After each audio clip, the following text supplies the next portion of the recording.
Hey guys, this is Allie with Tip B at iMuggle on Twitter, and today we're going to take a quick look at Pulse News Mini for iPhone. I was kind of browsing the App Store and found this one. It's an RSS feed reader.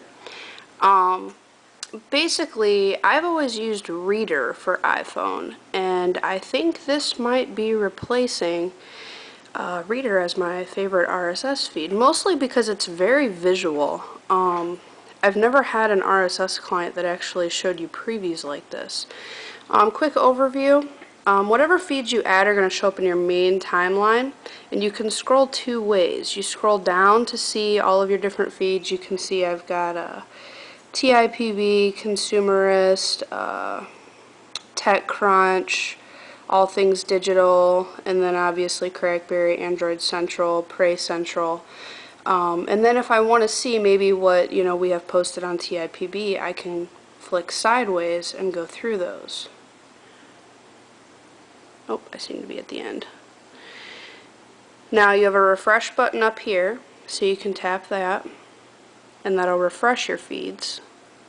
I doubt I have anything new because I just refreshed it. But if you click on a story, it brings up the story in the background. If you start scrolling, it minimizes that to the bottom corner. And then say I want to go to a different story, I don't have to go back to the home screen if I don't want to. I can tap that little tab, scroll through them, click a different story, scroll through that, read it. I'd say overall this has a really nice interface. The only thing that I would say I'd like to see added is maybe an unread count on the different blogs, because with Reader, one thing I really liked is I knew how many unread I had compared to what I had read. So maybe if I had 10 minutes to read feeds, I would do that and then come back to it later. I'd say that's the only thing this is missing. It does have Google integration. To add feeds, you'd go up to this little bolt up here, and I just added feeds through here for now, but you can go down here and you can log in with Google Reader, and that will sync all of your feeds over from Google Reader. What else we got in settings? You can simply search for blogs in here, like I'd search for consumer, so it'll pull them up and then you just tap them and it adds them to your feed. In your main one, you could order just like you would in, I don't know, your favorites app on your phone. You can order them and drag them in whatever order you want, and then just click done and it'll take you to your main screen and you can view them from there.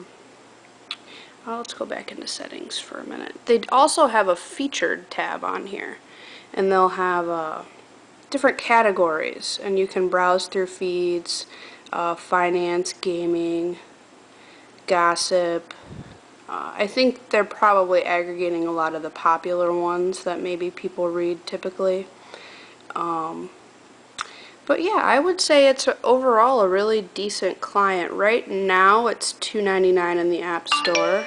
Not too sure if that'll change or not. 4th of July sales, that always happens. But I'd say overall it's worth every bit of $2.99. I think it'll be replacing Reader for the most part.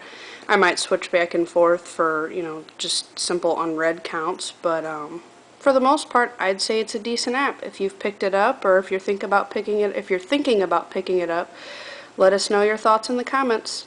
Thanks, guys.